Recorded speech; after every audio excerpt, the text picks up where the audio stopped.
আপনি কি জানেন পৃথিবীতে এমন একটা দেশ আছে যেটার আয়তন বাংলাদেশের একটা বিভাগের সমান, কিন্তু শক্তিতে আমেরিকা রাশিয়াকে চ্যালেঞ্জ করতে পারে।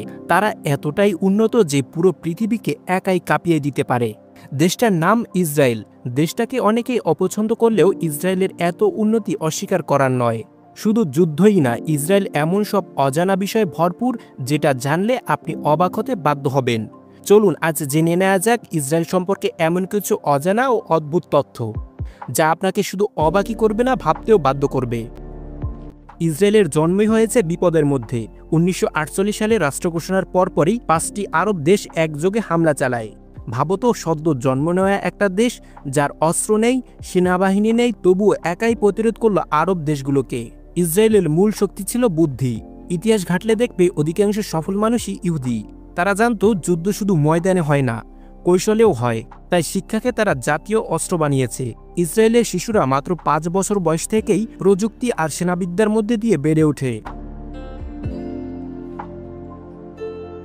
বিশ্বে যত স্টার্টআপ কোম্পানি আছে তার সবচেয়ে বেশি তৈরি হয় ইসরায়েলে। বাংলাদেশে যেখানে সরকারি প্রক্রিয়ায় ব্যবসা শুরু করতেই মাস পার হয়ে যায়, সেখানে ইসরায়েল মাত্র 24 ঘন্টায় কোম্পানি খোলা যায়। ইসরায়েলের মানুষের জন্য বেঁচে থাকাটাই প্রতিদিনের যুদ্ধ। চারপাশে লুকিয়ে আছে শত্রুপক্ষের আত্মঘাতী হামলাকারী ক্ষেপণাস্ত্র আর ড্রোন হুমকি। কিন্তু অদ্ভুত এক সত্য হলো, এই আতঙ্কের মাঝেও তাদের জীবনযাত্রা বিচিত্র দিয়ে সাজানো। তেল আবিব শহরকে বলা হয় মধ্যপ্রাচ্যের নিউ ইয়র্ক। সেখানকার রাস্তায় বাইসাইকেল, গাড়ি আর কাজ ঘেরা ভবন, সবকিছু মিলিয়ে যেন ভবিষ্যতের শহর। ইসরায়েল বিশ্বের চকলেট কেনার মধ্যে তৃতীয়। হ্যাঁ, যেই দেশে যুদ্ধ লেগেই থাকে সেই দেশের মানুষ এত চকলেট খায়, এটা কি তুমি ভাবতে পারো? তাদের পানি আসে মরুভূমির নিচ থেকে। তারা সমুদ্রের লবণ পানি ডেসালিনেশন পদ্ধতিতে পানীয় জলে রূপান্তর করে। বাংলাদেশে যেখানে পানি নিয়ে প্রতি বছর হাহাকার, সেখানে ইসরায়েল রপ্তানি করে বিশুদ্ধ পানি প্রযুক্তি। ইসরায়েলি সেনাবাহিনী শুধু শক্তিশালী না, এটা একটা মানসিক প্রতিষ্ঠান। প্রতিটি ছেলে মেয়েকে বাধ্যতামূলকভাবে সেনা প্রশিক্ষণ নিতে হয়। তুমি জানো কি, পৃথিবীতে একমাত্র দেশ ইসরায়েল যেখানে নারীরা সরাসরি কমব্যাট ইউনিটে থাকে। শুধু তাই না, অনেক অপারেশনে পুরুষদের ছাড়িয়ে যায় নারীরা। তারা স্কাই ড্রাইভিং করে, স্নাইপার নিয়ে কাজ করে, এমনকি সাইবার যুদ্ধে প্রথম সারিতে। 2009 সালে ইসরায়েল প্রথম আইন করে নারী ও পুরুষ সৈনিকদের ইউনিট এক করে। তখন থেকেই নারীরা পুরুষদের সমান কষ্ট সহ্য করে, সমান সম্মান পায়। বাংলাদেশের তুলনায় এটা অনেক অগ্রসর, যেখানে এখনও নারী সৈনিকদের অস্ত্র হাতে ময়দানে দেখা যায় না। মোসাদ শব্দটা শুনলেই একটা ঠান্ডা শিহরণ চলে আসে। বিশ্বের সবচেয়ে রহস্যময়, সবচেয়ে ভয়ঙ্কর গোয়েন্দা সংস্থা এটি। এই সংস্থা কখন, কোথায়, কাকে আঘাত করবে কেউ জানে না, জানার সুযোগও নেই। 1960 সালে তারা অপারেশন ফিনিক্স পরিচালনা করে।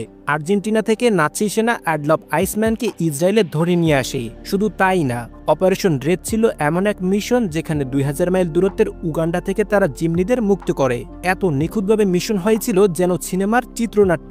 মোসাদ কোনো প্লে স্লিপ বা কার্ড ব্যবহার করে না। তাদের গোয়েন্দারা ক্যাশ ছাড়া কিছুই ব্যবহার করে না, যাতে তাদের ট্র্যাক না করা যায়। এমনকি নিজের নামও থাকে না। বাংলাদেশের যেখানে ইন্টেলিজেন্স সংস্থা কেবল রাজনৈতিক দমন নিপীড়নে ব্যবহার করা হয়, সেখানে মোসাদ গড়ে তুলেছে এক আন্তর্জাতিক শ্রেণীর অপারেশন ইউনিট। তুমি কি কখনো ভাবতে পেরেছ, একটা দেশ যেখানে চারিদিকে মরুভূমি, নেই বর্ষা, নেই উর্বর জমি, সেই দেশই কিভাবে আজ বিশ্বে কৃষি প্রযুক্তির জনক হয়ে উঠল? এটা কোনো গল্প নয়, এটি ইহুদিদের কাজ। ইসরায়েলের সেই রহস্যময় উন্নয়নের গোপন সূত্র কি, যা এখনও আমাদের মতো দেশের কাছে যেন স্বপ্ন? ইসরায়েলের 60% বেশি এলাকা মরুভূমি। বার্ষিক বৃষ্টিপাত এতই কম যে গাছপালা লাগানো তো দূরের কথা, পানিই নেই। কিন্তু আশ্চর্য হলেও সত্য, ইসরায়েল আজও ইউরোপের সবচেয়ে বেশি ফুল, ফল আর সবজি রপ্তানি করে। তারা নিজেরাই আবিষ্কার করেছে ড্রিপ ইরিগেশন নামের এক অজানা প্রযুক্তি। এক ফোঁটা পানিও যাতে নষ্ট না হয় সেই ব্যবস্থা করে ফসল ফলায়। এই পদ্ধতিতে প্রতিটি গাছের গোড়ায় নির্দিষ্ট পরিমাণে পানি দেওয়া হয়। বাংলাদেশে যেখানে কৃষকেরা অতিরিক্ত পানিতে ক্ষেত ডুবিয়ে দেয়, সেখানে ইসরায়েলের কৃষক জানে প্রতিটি ফোঁটা পানির দাম। এখানেই পার্থক্য। বাংলাদেশে যেখানে গরু প্রতিদিন 5 থেকে 6 লিটার দুধ দেয়, ইসরায়েলের গরু সেখানে 40 লিটার পর্যন্ত দুধ দেয়। এমনকি ইসরায়েলি গরুগুলো ডেনমার্ক বা সুইজারল্যান্ডকেও হার মানায়, কারণ তারা গরুর জন্য আলাদা প্রযুক্তিকে যুক্ত করেছে। প্রতিটি গরুর জন্যই সেন্সর আছে, যা খাদ্য ও স্বাস্থ্যের হিসাব রাখে।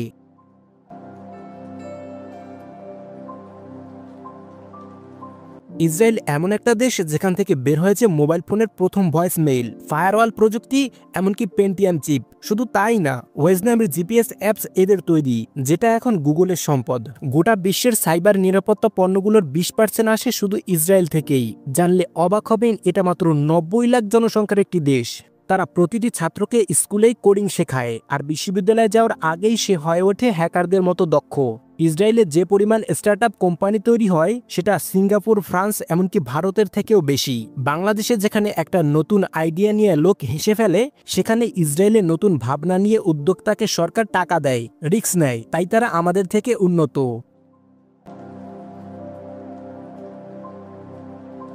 ইসরায়েল নিজে কখনো স্বীকার করেনি, কিন্তু গোটা বিশ্ব জানে তাদের কাছে আছে পারমাণবিক বোমা।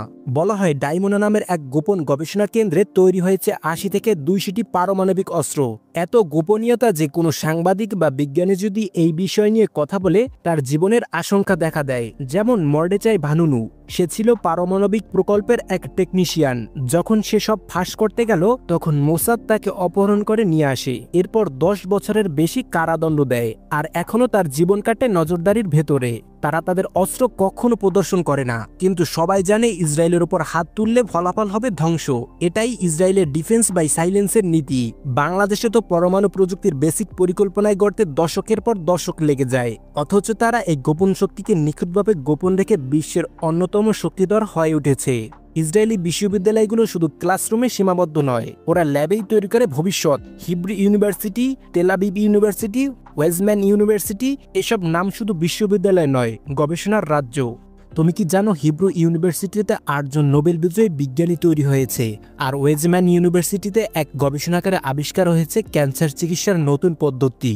আপনি হয়তো লাইব্রেরি খোঁজেন বিশ্ববিদ্যালয়, স্কুলে, কিন্তু ইসরায়েলে বাস স্ট্যান্ডে বসেই আপনি বই পড়তে পারবেন। 2011 সাল থেকে তারা চালু করেছে স্টপ অ্যান্ড রিড প্রোগ্রাম, যেখানে শহরের প্রতিটি পাবলিক জায়গায় বিনামূল্যে বই পড়া যায়। আর আমাদের দেশের লাইব্রেরি মানে শুধু চুপচাপ বসে বই পড়ার ঘর, কিন্তু ওদের কাছে এটা জীবনের অংশ। ইসরায়েলের বাজেটের বড় অংশই যায় গবেষণা ও উন্নয়নে।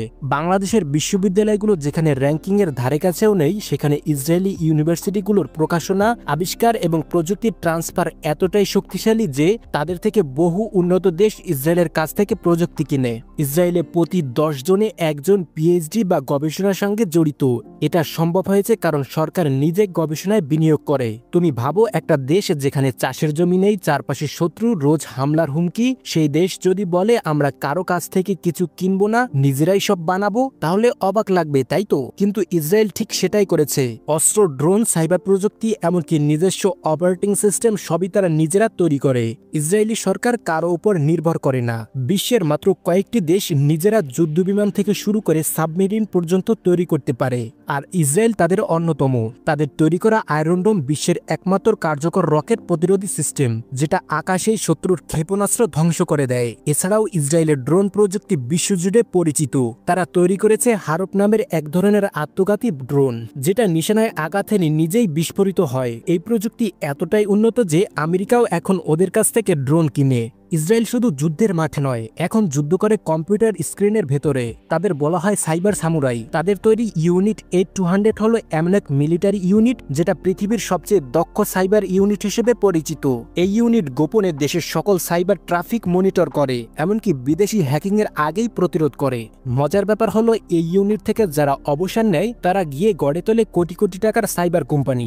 পালো Alto Network, Checkpoint, CyberArk, এইসব কোম্পানি প্রতিষ্ঠা করেছে এই ইউনিটের সাবেক সদস্যরা। তুমি জানো কি, 2021 সালে বিশ্বের সবচেয়ে বড় 10টি সাইবার প্রতিরক্ষা কোম্পানির মধ্যে 4টি ছিল ইসরায়েলি। ইসরায়েল যেন একটা উল্টো পৃথিবী, যেখানে চাষ হয় মরুভূমিতে, প্রযুক্তি বিকাশ পায় শিশুদের হাতে, পরমাণু বোমা থাকে শব্দ ছাড়াই। তারা দেখিয়ে দেয় কিছু না থাকা সত্ত্বেও কি করে লড়াই করে টিকে থাকা যায়। তোমার কি ধারণা আগামীতে ইসরায়েল কি করতে পারে? কমেন্টে অবশ্যই জানাবে।